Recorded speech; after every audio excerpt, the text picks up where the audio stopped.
Mon nom est David Tardif, je suis courtier immobilier à Montréal depuis 2006. Je suis fondateur avec mon frère Maxime de l'équipe Tardif, l'équipe numéro 1 au Québec chez Royal Lepage.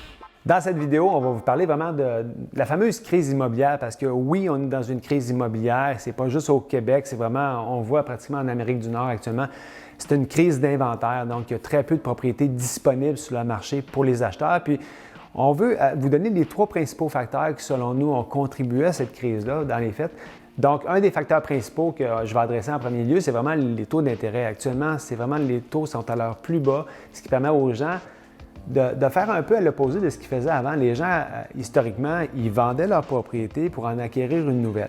Actuellement, ce qu'on voit beaucoup, c'est que les gens vont garder leur propriété actuelle pour la mettre en location, donc vont convertir leur unifamilial en propriété à revenus, puis ils vont s'acheter une nouvelle propriété. Donc, ça leur permet de garder cet acquis-là pour pouvoir acheter une autre propriété, puis ça crée un débalancement actuellement dans le marché. Les taux d'intérêt étant moins élevés, les gens, évidemment, ils ont un plus grand pouvoir d'achat, il y a plus de compétition, donc les gens vont souvent investir plus d'argent pour acheter des propriétés.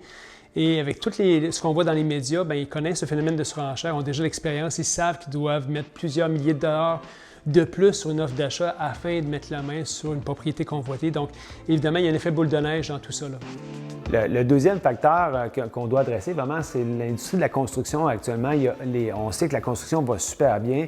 Évidemment, actuellement, bon, les coûts de la construction ont explosé, évidemment, ce qui va amener peut-être des changements dans tout ça. Ceci étant dit, c'est qu'on voit beaucoup de construction dans le multilogement, dans la copropriété, mais il y a très peu de construction dans l'unifamilial. L'unifamilial est vraiment un segment en demande actuellement dans le marché immobilier, ce qui fait qu'il y a très peu d'offres en construction neuve unifamiliale. Donc, les jeunes familles sont à la recherche d'une familiale qui est encore une denrée rare, que ce soit sur la rive sud, rive nord et dans le Grand Montréal. Ce qui fait qu'encore là, on a une baisse d'inventaire et il y a très peu de produits disponibles. On voit que les secteurs comme Longueuil qui ont décidé d'appliquer certains règlements pour freiner justement la construction multilogement et plutôt pour l'unifamilial. Longueuil a été victime de ça pendant longtemps, donc on souhaite que les familles aient des nouvelles propriétés qui puissent se construire pour eux dans les prochaines années parce qu'il y a un besoin criant pour eux d'être proche de Montréal. Et puis, l'autre facteur, vraiment le dernier facteur important, c'est la démographie actuellement.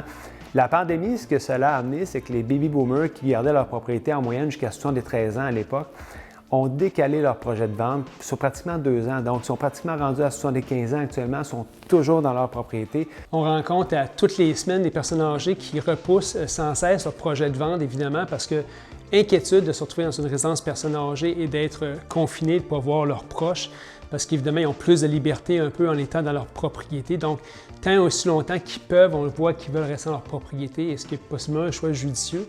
Mais avec le vaccin qui arrive, on a de plus en plus de clients qui font le choix finalement de mettre leur propriété à vente, se sentent un peu plus en sécurité d'aller de l'avant dans leur projet immobilier. Donc, je pense au fur et à mesure où la crise va s'estomper, on le souhaite, les gens vont recommencer à mettre des propriétés à vente. Il devrait y avoir un petit peu moins de guerre entre les acheteurs, mais ça, c'est l'avenir qui va le dire. C'est vraiment dur de prédire l'immobilier. Alors, écoutez, comme dernier mot, comme je dis à tous les acheteurs, il y a un grand dicton qui dit « Ceci aussi passera ». Donc, vous aurez accès incessamment à un peu plus d'inventaire qui vous donnera une accessibilité probablement au marché immobilier.